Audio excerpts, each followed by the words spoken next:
I'm Megan Van Petten, founder of the Esports Trade Association and host of the Esports Connected podcast. I am inspired to share key tidbits from several interviews conducted with industry influencers over the 3-day span of our Esports Next Conference. To be able to celebrate and learn from those who are shaping our community is such an honor. Press play and let the waterfall of knowledge wash over you as it did for me. Enjoy.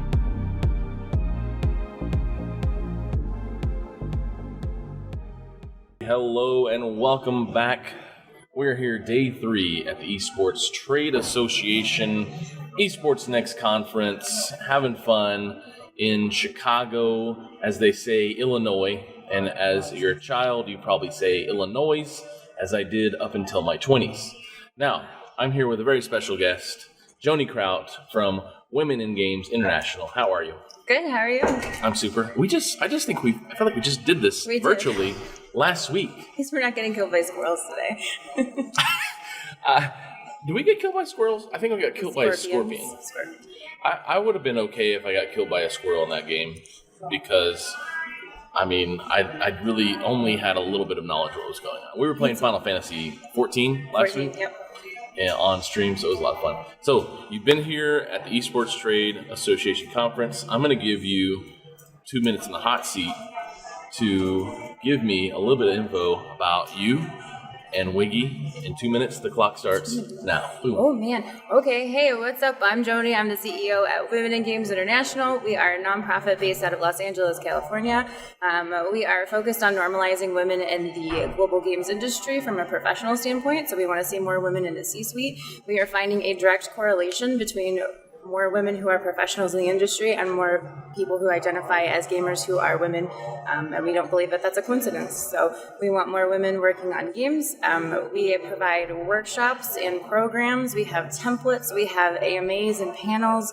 We're trying to help elevate whatever it is you need from a professional standpoint to get ahead, and we want to be that resource for anybody trying to get into the industry. Look at that, 1 minute. Oh gosh, now you have another minute and 9 seconds still. Keep going. To talk about the initiatives that you're doing. Ready to go. Oh, okay.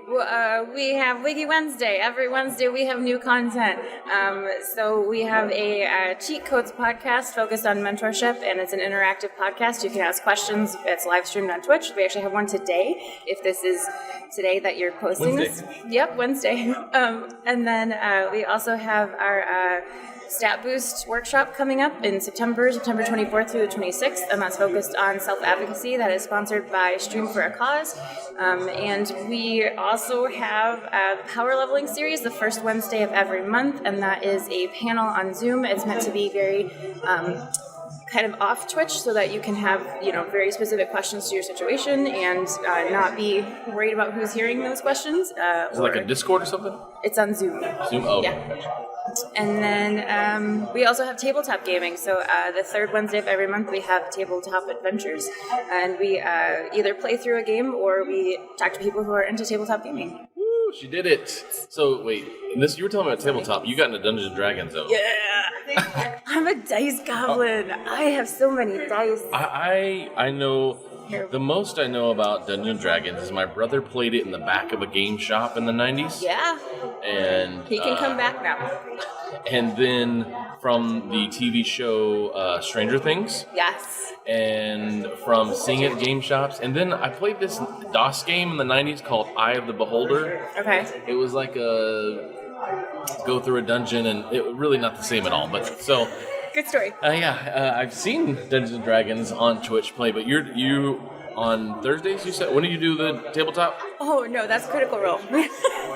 Yeah, we totally are the same as, yeah. So, you're the tabletop, though? The tabletop. So, I think it's the third or fourth Wednesday of the month. Okay. We have Tabletop Adventures, and we want to normalize women in the entire industry. So, not just video game development, but tabletop and esports. And so we're really trying to just incorporate different areas of the games industry. So we're trying to normalize that women also play tabletop gaming. So we feature chess, we feature D&D. We have a friend who's actually launching a Kickstarter right now, so that's all finalized, and we're going to do their game as soon as it comes out. Oh, fun. Yeah. So that's a fun process. My buddy created a board game. He's a board game nerd. He's got two, but one's actually in a box. We played a lot of time. It's called Mow Money, like a mowing. Anyways, his dad was like a mower growing up, whatever that, lawn care company. That's the word. Lawn care. So it's very much one of those get contracts, build up a repertoire, and put tokens in, very much like other games. That we play. I play a lot of board games. Board games and card games I've played for years. Yes. A lot of people, all the couples from church, we all whatever for years. Nice. But we've definitely been turned on to really fun games like the Panda game. There's a Panda. It's an Asian name. Okay. And we'll move on from that one. Settler Catan, we played that a few times. King Domino, my kids love. It's a really fun two little things where you have to match up wheat and grass. Oh, nice. Yeah. Machikoro is a lot of fun. Okay. See, look at that. I'm saying stuff you don't even know. Yeah, I like exploding kittens. We just got that last month. My kids love it. So fun. Yeah. They love it. And we got the unicorns one. Yeah. Is it just exploding unicorns? Is that what it's called? I have no idea, but I do know the unicorn. Unicorn one. That one we love. We think, this is going to take 20 minutes, and then 3 hours later, we're done with the game. Yeah. Maybe, or we're mad at each other. Or like it's bedtime, kids. Go to sleep. Yeah. We'll pick it up. We won't pick it up tomorrow. Okay, so gaming. Obviously, we're talking about tabletop right now. The last question I have, I think you answered this last week on the other show, was tabletop in the sense of it's on Zoom or it's a Discord where people are watching one of the things, or are you playing like an online version of it, or? Yeah, so when we do the Tabletop Adventures, we do it on Twitch, and we just stream it there. We also just set up our YouTube channel, which is very exciting. I don't know what's on there. You can check it out. But everything is at GetWiggy, and we did a one-shot for the very first one, and we got such a really positive response that we made it a monthly thing. And we love to feature female-created games, and then female gamers who are women gamers. Just anybody who identifies as underrepresented is really who we're trying to promote, and trying to give that amplification of their voice and the game that they're playing, and the fact that they are playing it and they're excited to be there. So, well, you're doing great work. I think what you're doing with Women Games International is amazing. I think the opportunity, what you just said, with more female content creators, more female gamers, more female game creators, right? So if you're out there, what's a website they can go to? GetWiggy.com. GetWiggy.com. You know why GetWiggy? Yeah. I inherited that. I didn't make that up. That's exactly why. GetWiggy. We're in Miami with Will Smith. Yeah. Saying GetWiggy. So it's actually Get Women in Games International. It makes sense if you think about it. But Get. Of course it does. Yeah. But GetWiggy is really cool. Makes you want to dance. Definitely. So last couple questions here about the conference. Yes. So yesterday you were on a panel for women in games. I think that was Esports. Definitely. There we go. Esports. Which there's a difference, folks. Women in esports. What were some takeaways for you in that time from the other panelists? Oh, the other panels were amazing. Also, the moderator was incredible. Just hearing everybody's story. Good. She's so high energy. She's just always happy. She's amazing. We talked a lot after the panel too. We had a lot of people kind of coming up to us, and I was kind of like, it's still the same questions of how do we get more women in gaming, and I'm like, come on guys, let's move forward. But I think the fact that it's still the question means it's still a big conversation, and it's exciting to see how many companies are interested in getting more girls on their esports team and getting more diversity within their whether it's their college team or it's their professional team or it's just their industry. I think the biggest takeaway was just that there is still that interest, and there's just a lot of learning to do, a lot of growth. Yes, that has got to be.